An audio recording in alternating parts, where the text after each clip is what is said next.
We got a bidet.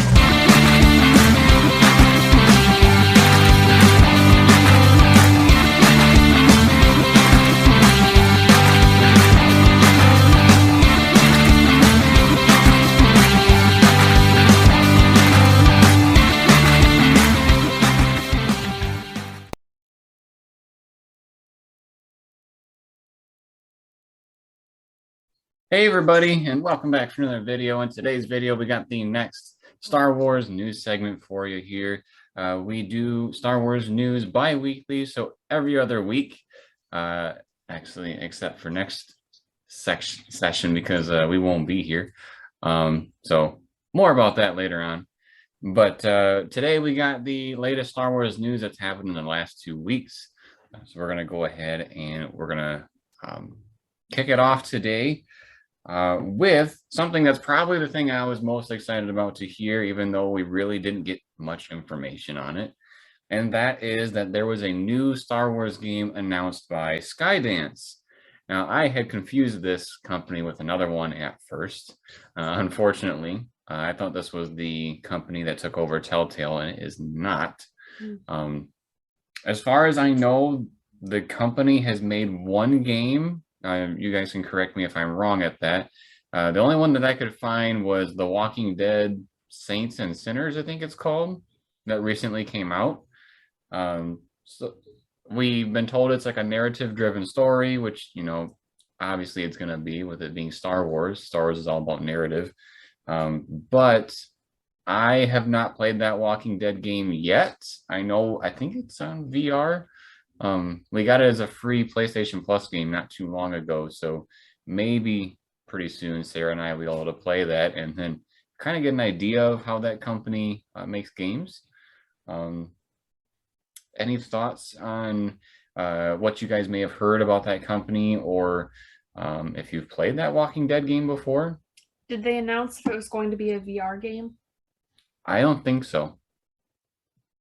Can you attest to that, Tony? I don't know. I actually, before we started recording, I went to the company's website and looked at their history of games, and I saw The Walking Dead, as you said, and another game called Archangel, I think. But it looks like Skydance is primarily a movie studio that now has a branch for video games. So you know, I'm cautiously optimistic about this because, you know, the positive is new Star Wars game. That's always fun. But the negative is obviously their resume is not that extensive. And I don't really know the quality of the games that they have already made. I also saw that they are partnering with Marvel as well to do something. So yeah, I'm intrigued. My interest is piqued, but that's about where I'm at right now until I hear more. See, I know Disney, you know, wants this big turnaround money-wise, but something tells me that they have a lot of faith in this company because they're giving 2 of their big IPs to them to work with. So hopefully we get something good out of that. I know we've been talking as Star Wars fans, you know, when EA had the exclusive license, the one nitpick thing we had was that we got like 4 games over the course of almost 10 years. And now adding this one into the mix, there's a whole flood of Star Wars games in development. So it's a very exciting time to be a Star Wars fan. It was just a little bit of a long time coming since that EA deal. So fingers crossed on that game. And some more gaming news that we had is that the Lego Star Wars game, which we have been featuring on the channel here as of late. I believe we have episodes 1 through 5 officially on the channel. They take a long time to edit. I really wish I knew a better way to do it, but things happen. But the big news that happened was that we had some character packs drop. The 2 main ones, I believe they came out April 19th, so not too long ago, was the Rogue One pack and the Classic Characters pack. I think if you pre-ordered it through Amazon, you got the Classic Character packs when it came out. This was the official release date to everybody. We did not pre-order from Amazon, so we didn't have that right away. But some interesting things that came out of these DLC packs is that, and I can attest to this because I went and tried it, the characters really don't have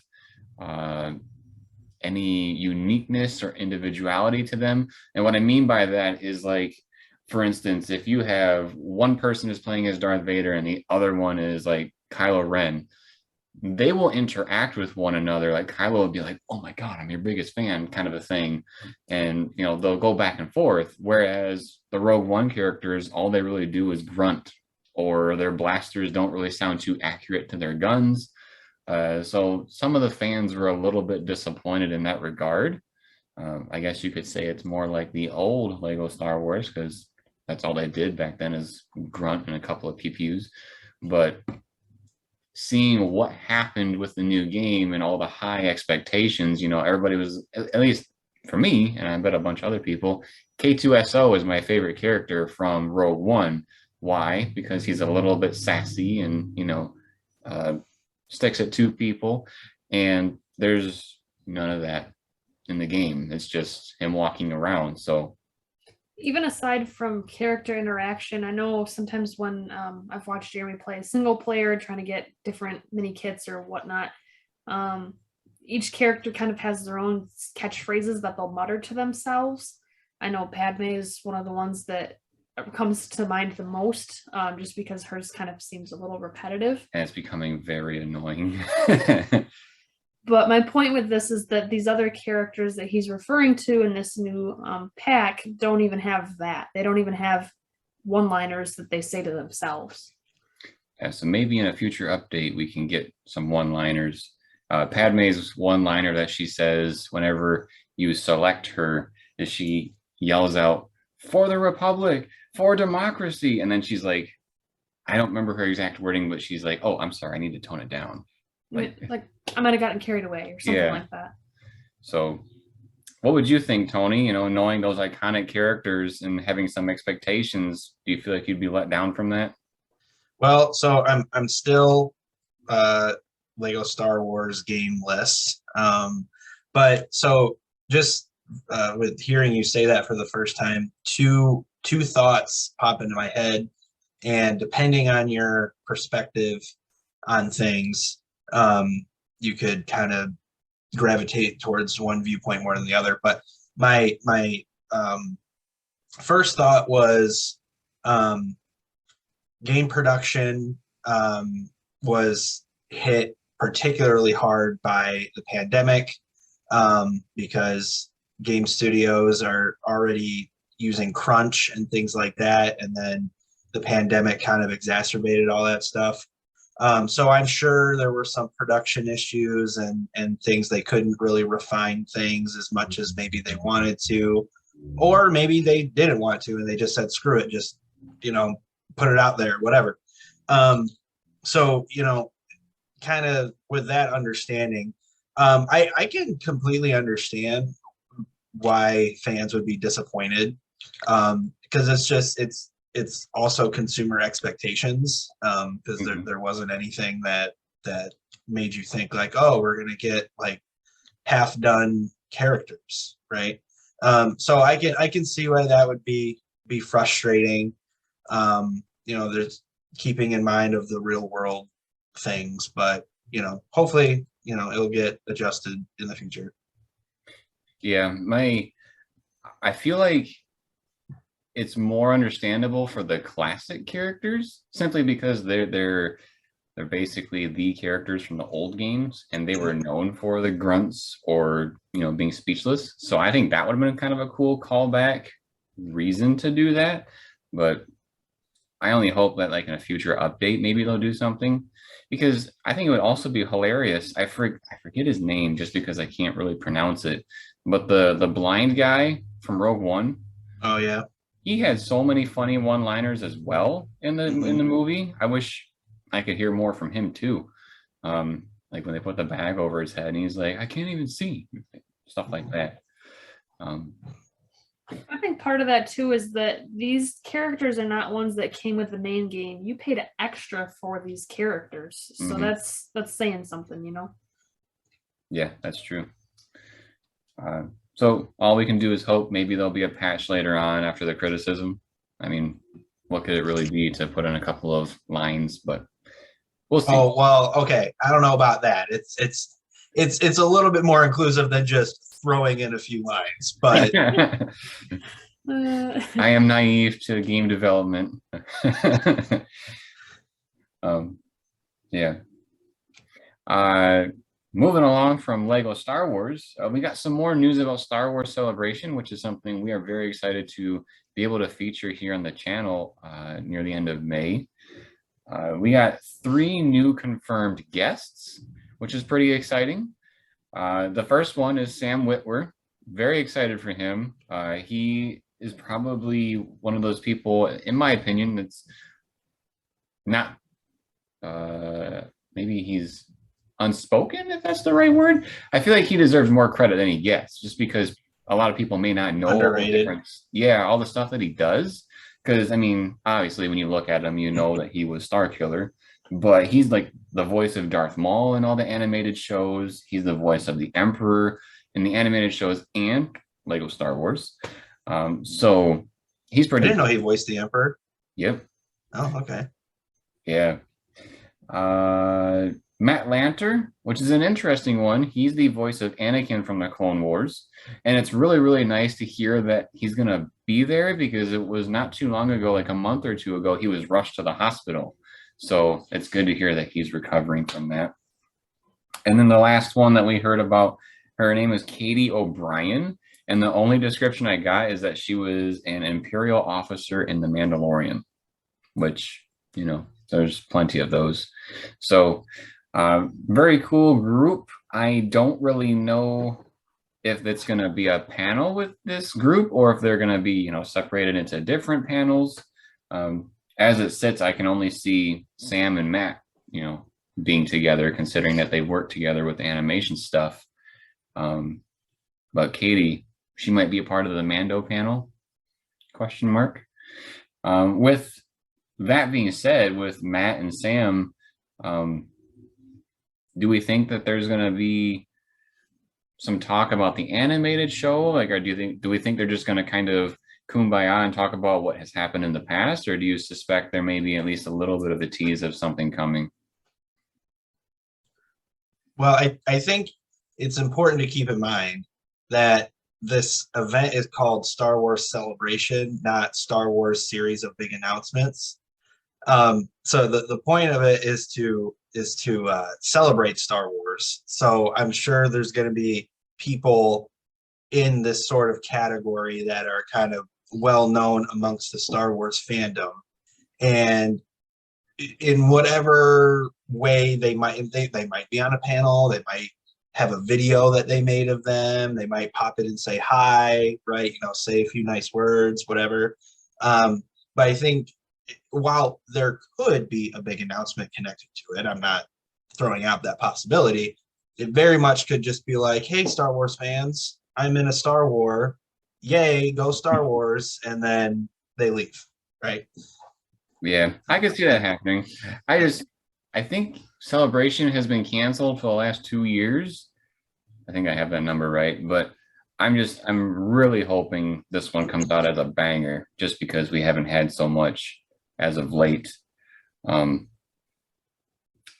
would be stoked. I think it's very, very wishful thinking, but with the video game announcements coming out and really nothing being said about them, I would really hope that Sam's going to announce Force Unleashed 3. But I don't think it's going to happen. I think it's a little far-fetched, unfortunately. Yeah, I don't know, dude. Like it's again, it's possible. I'm not going to say, nothing is impossible. But the Force Unleashed games were such a product of their time, in the sense of the way they acted on video game trends at the time, of like edgy, kind of edgelord-esque slasher games, hack and slash games, which is basically what they were. And I don't know I don't know how they could keep that and also try to do something new. So you see what I'm saying? So I don't. Yeah, I think I'm just more. I was that fan that was very disappointed and still am that they canceled the third one with that cliffhanger that they had. So even if it was something narrative, pretty basic gameplay, I think I'd be pretty happy with it. Just to have that conclusion, because right now there's like that missing piece.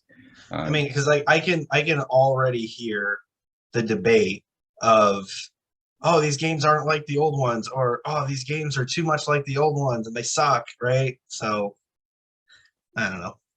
Well, with it being re-released not too long ago, I guess we can plug it in, is that the Force Unleashed came out for Switch. Not too long ago. I think it was, what's today's date? 3 days ago it came out on the 20th.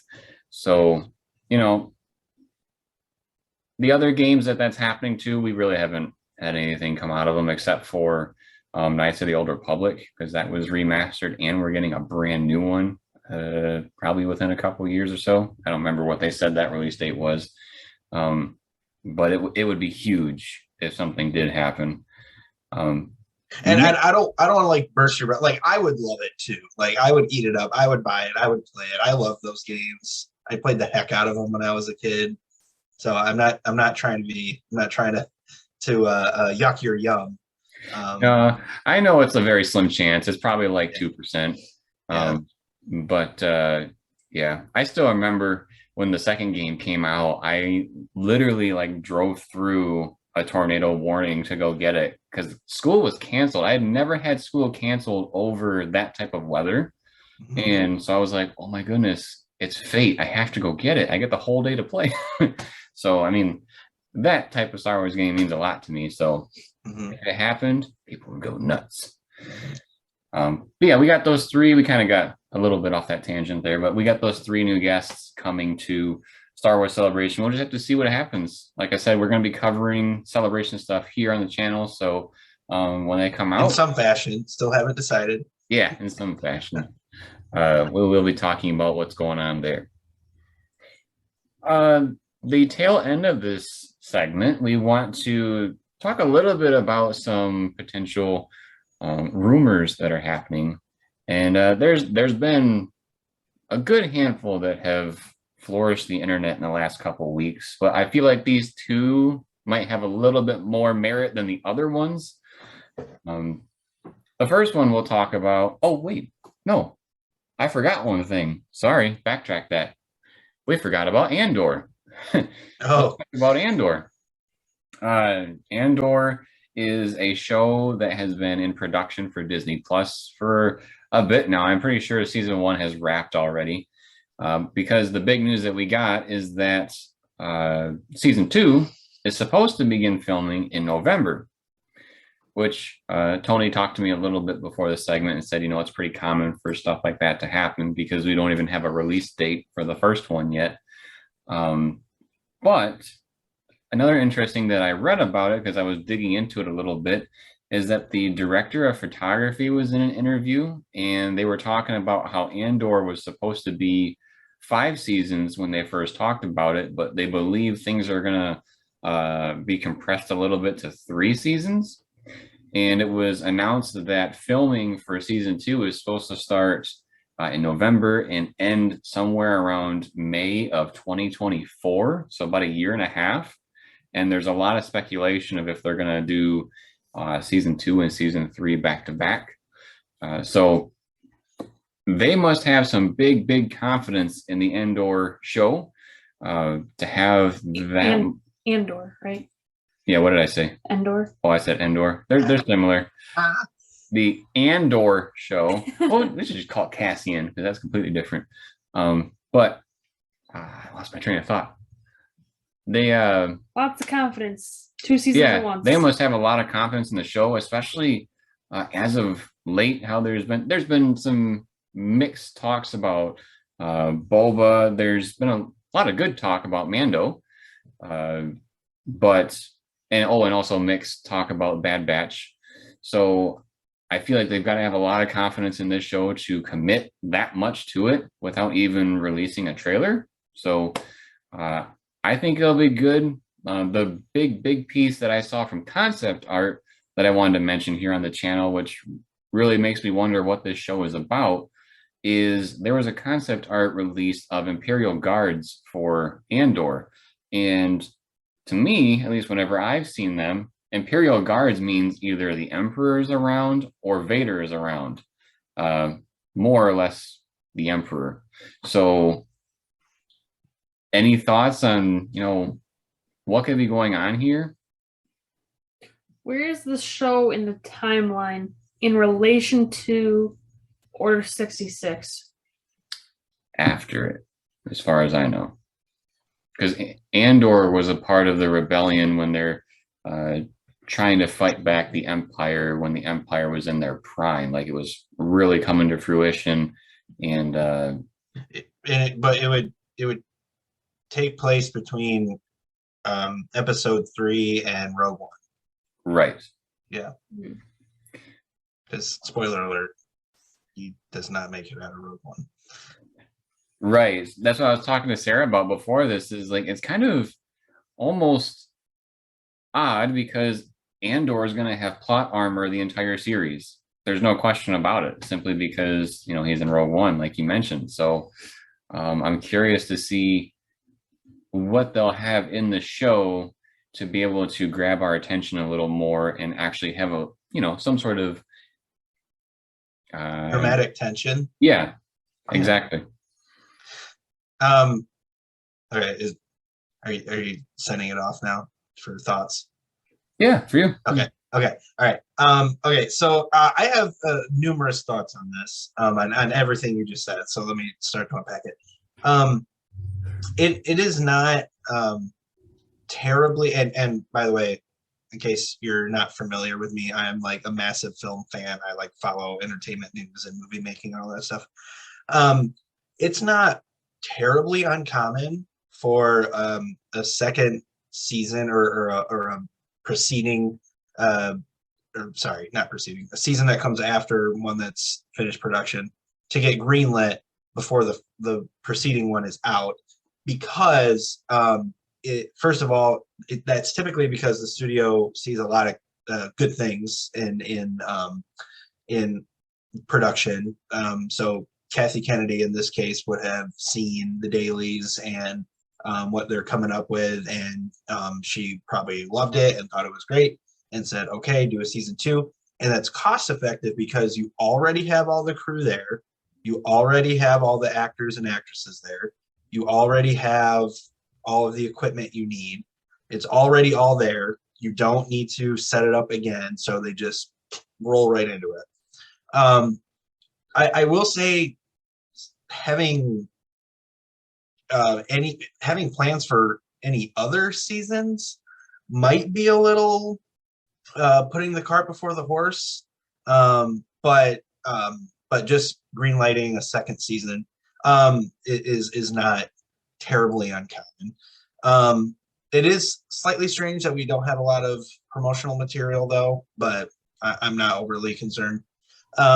About the Imperial Guard, my thought, my initial reaction was, I think this might take place around the time of like when the Bad Batch takes place, maybe, or maybe it's more in the Rebels section of time. I don't know, but I can see going with the historical allegory that Star Wars is.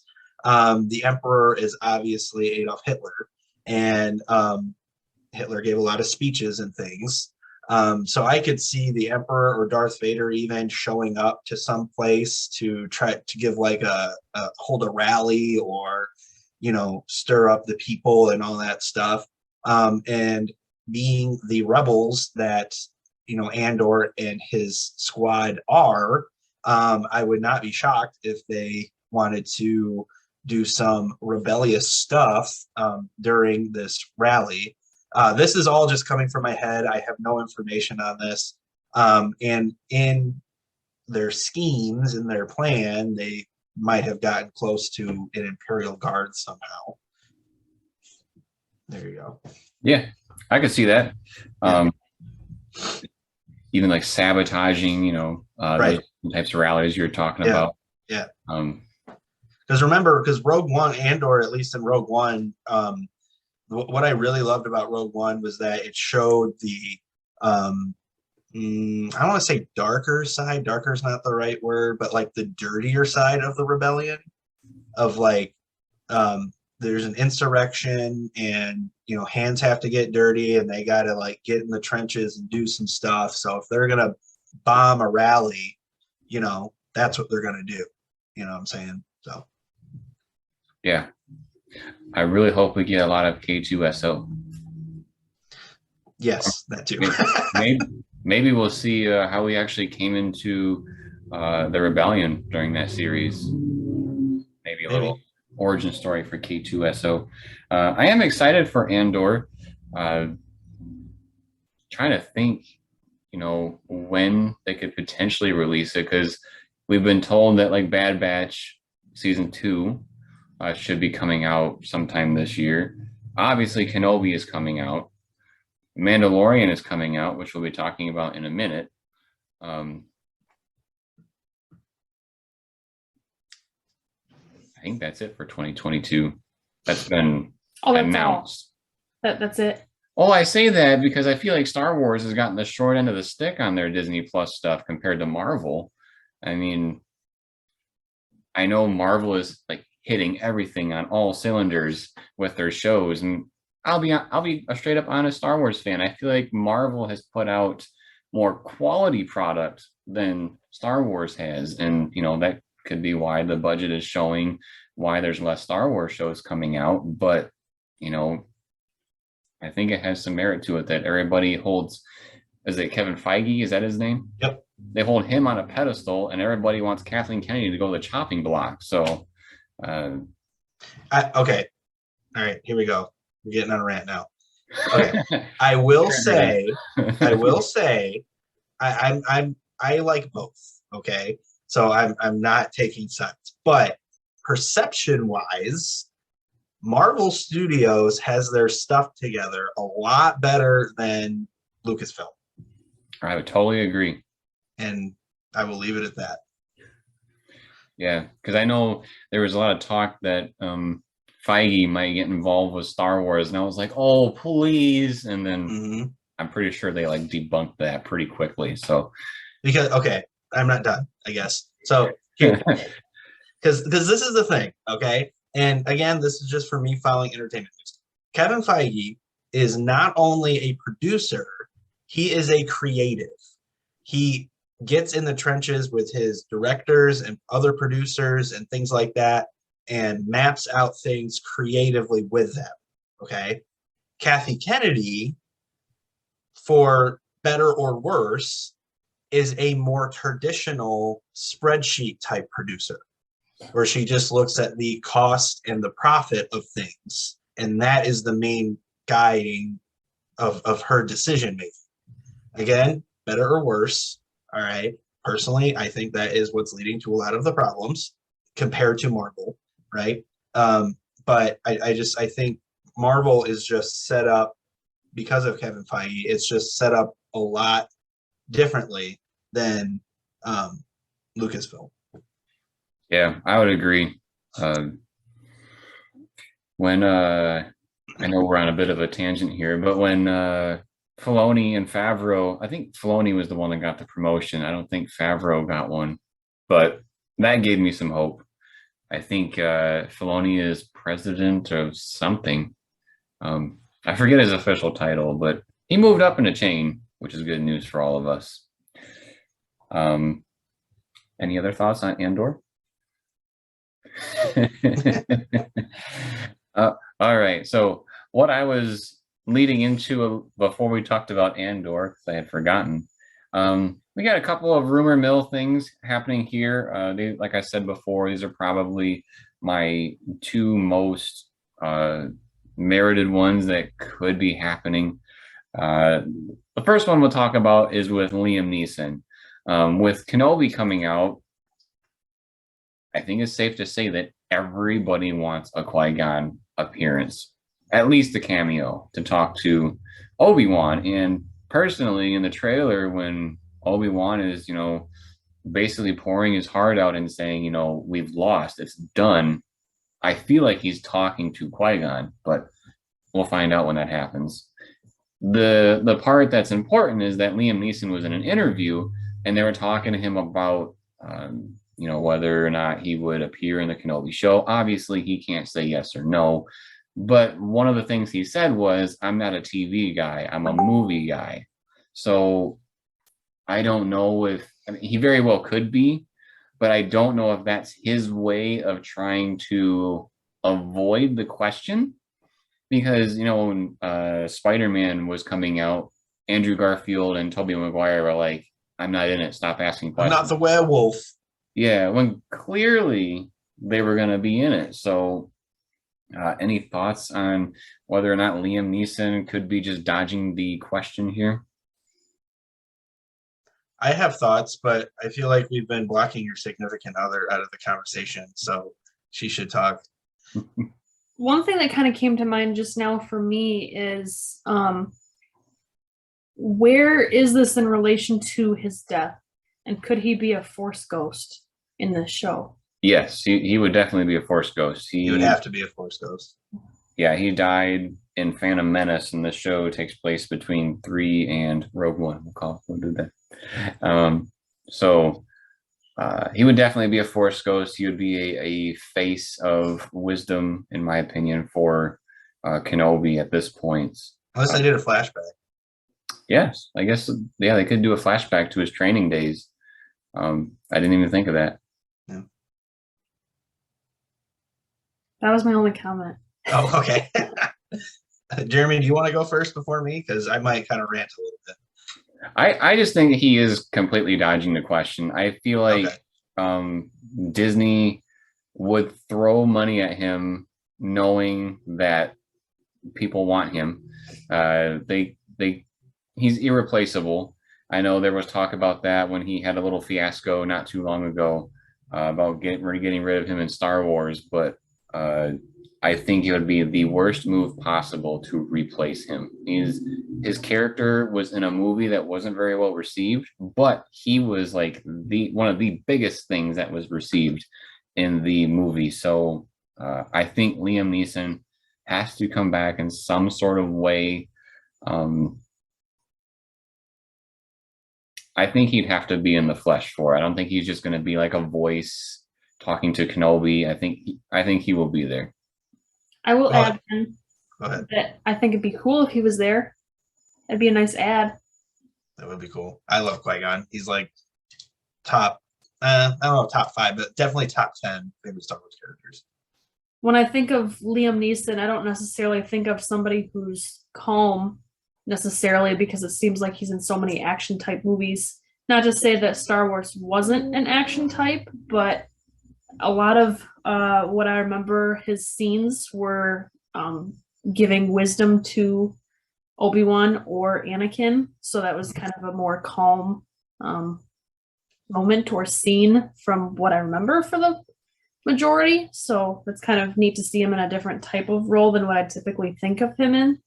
Yeah, he was a very interesting character because he was like a very calm person that was not afraid to spit in the face of the council, like saying, hey, something is going on here and you're not listening. And then, we all know what happens to him. And then what happens, exactly what he was telling them is be careful, which is a little funny. I'm going to throw a little piece in here before we switch over to Tony. Qui-Gon's character in Lego Star Wars, his catchphrase when he's walking around things that he could interact with is, I have very special skills and I think I could use them here, which is hilarious. That is hilarious. Yeah. So I just wanted to throw that out there. All right, my turn? Yeah. Okay. So first of all, massive Liam Neeson fan. Even his current stuff, perhaps, it's no Schindler's List, right? The movie season now, but I still find him entertaining and enjoy his work. More likely than not, like you said, he's probably deflecting the question, right? We just talked about the differences of Marvel and Marvel Studios and Lucasfilm, but I'm sure they both have, um, you know, things that their prospective actors, performers can and cannot say. Um, so it was most likely that. However, if what he's saying is something he actually believes, that he is a snob for the big screen, as he said it, I find that comment incredibly disrespectful because, you know, it makes him sound like he's very out of touch with the state of television today. Yeah. Because we now, and, you know, back when he was coming up and everything, TV wasn't as prestige as it is now, to be fair. However, we now live in a world where we have had Game of Thrones, where we have had The Walking Dead, which is still on. We have had The Wire. We've had The Sopranos. We've had, you know, the list goes on. We've had The Mandalorian, which I consider pretty top tier television. And we've have seen high level actors and actresses doing television shows, right? You know, Oscar Isaac and Moon Knight, a recent example. So the state of television is incredibly prestige and high end and is comparable in quality to films. Not to mention all of the people who work very, very hard on crews to make TV shows, from the writers to the directors, to the showrunners, to the producers, et cetera, the performers, et cetera, et cetera, et cetera. So I am hoping that this was a question deflecting comment, because otherwise I was very off put by those comments. I found them very disrespectful and very out of touch. Yeah, I think that's fair. To kind of go off of what you were saying, with how back when he was up and coming, there was probably a very, very clear-cut difference between TV quality and movie quality for a lot of things. And not to say there weren't quality shows back then either. I mean, you had like MASH obviously was a massive thing, and all sorts of sitcoms and things like that. I mean, those had quality in them too. Right. I just feel like nowadays it's more of a, can we tell this story in 2.5 hours? If not, let's make it a show. Right. And then still have the same quality between the two. I mean, Star Wars has been one of those things that has pushed technology for filming years and years, ever since it started. And not to mention, Mandalorian has been one that is pushing the technology of being able to film things efficiently. That stagecraft technology, dude, still blows my mind. Exactly. It is just, dude, like I saw this short, sorry, not to cut you off. I saw the short video on Twitter about how they used it in the Batman, and it's just it's still incredible to me. Yeah, it's amazing what they're doing to evolve. You know, it's really getting to that point where it's hard to see the difference between a TV show and a film. It's just the only difference is that one is obviously a lot longer and comes out in parts. But really, if you just cut out the credits, you could probably just make it one big movie. Yeah, I can totally see your perspective on that, and I think we're all hoping that he actually is in the show. I think the internet will go nuts. That will be one of the big things for that show. It would probably even be up there with the rematch, which hopefully is going to be as good as they said. Any other thoughts on Liam Neeson? What rematch? The Vader and Kenobi rematch. Oh, Vader. Okay. For some reason, my mind immediately went to Darth Maul, and I was like, I don't think that can happen. Yeah, I don't chronologically speaking. I don't quite understand that chronologically thing, but maybe that's another conversation. But the last piece that we have for today's segment is one other rumor that I thought was quite interesting, just because things seem to be too well lined up for it to not be possible at all. And that is Giancarlo. I unfortunately don't remember his last name, but he plays Moff Gideon in The Mandalorian. And he has said in an interview, after production was done with the show and, they're in post-production, he slipped saying, well, not necessarily if it was a bad thing, but he had said something along the lines of, I'd be surprised if it's not out this summer. And the reason why I'm thinking that might have a little bit of credibility is because we talked about last segment that there's supposed to be a big Mandalorian panel where they talk about the past, present, and future of the show. And if they're already in post-production, and I talked to Sarah about this a little bit, there's been something that really bugs me about Lucasfilm and Star Wars projects in general, is like with Giancarlo's statement saying, I wouldn't be surprised if it comes out this summer.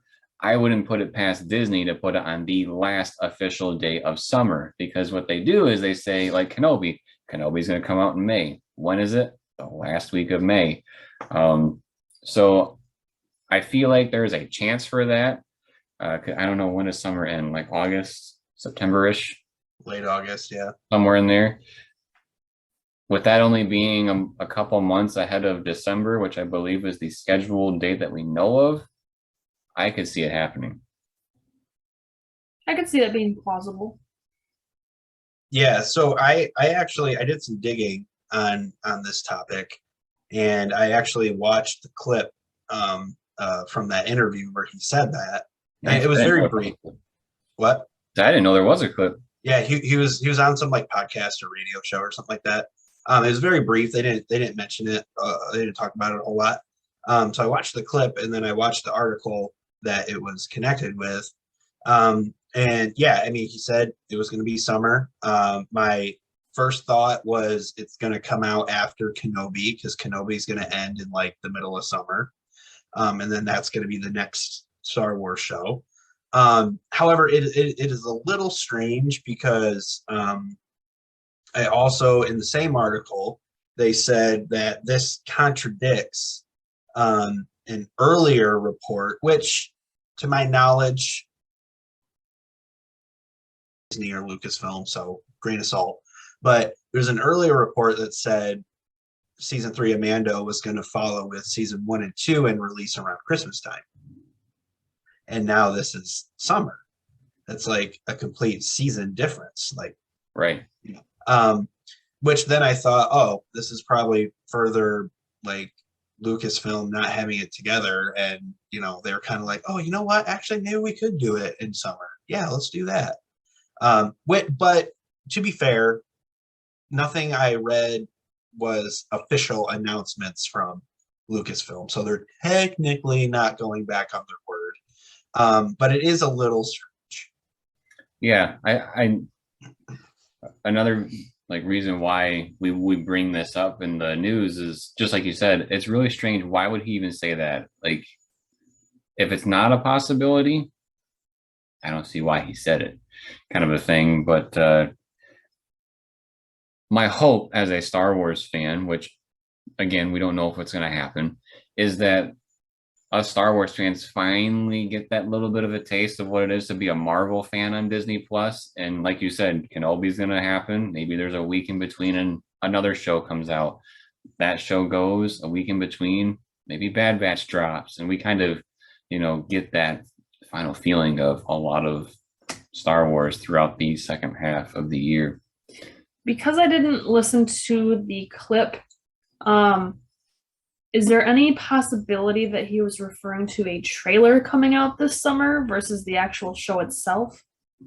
So the interviewer asked him, and I'm paraphrasing, he said, when will myself and my family with my kids be able to watch Mandalorian? And then he responded with they're kind of wrapping up it sounded like some post-production type things. And then he said, while there's no official, again, like I said earlier, there's no official release date for anything, he said, it is most likely to come out during the summer.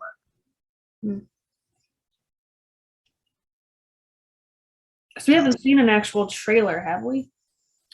No, but unless you count the second half of Book of Boba Fett. Yeah. I feel like going along with Tony's saying about Lucasfilm not having their stuff together, I wouldn't put it past them. I'm pretty sure, wasn't it Solo where the preview for that movie didn't come out until like a month right before? And I think that movie had a lot of production problems. It did, yeah. To be fair. I'm pretty sure Boba didn't have a whole lot up until about a month or two right before. I don't know if that's different for television as far as promotional stuff.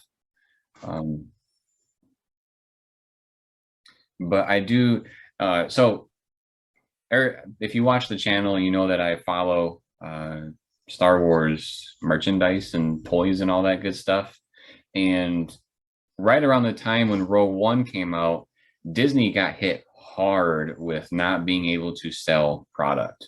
And that trickled in, which is surprising because Rogue One did really well. And that trickled into The Last Jedi, which trickled into The Rise of Skywalker.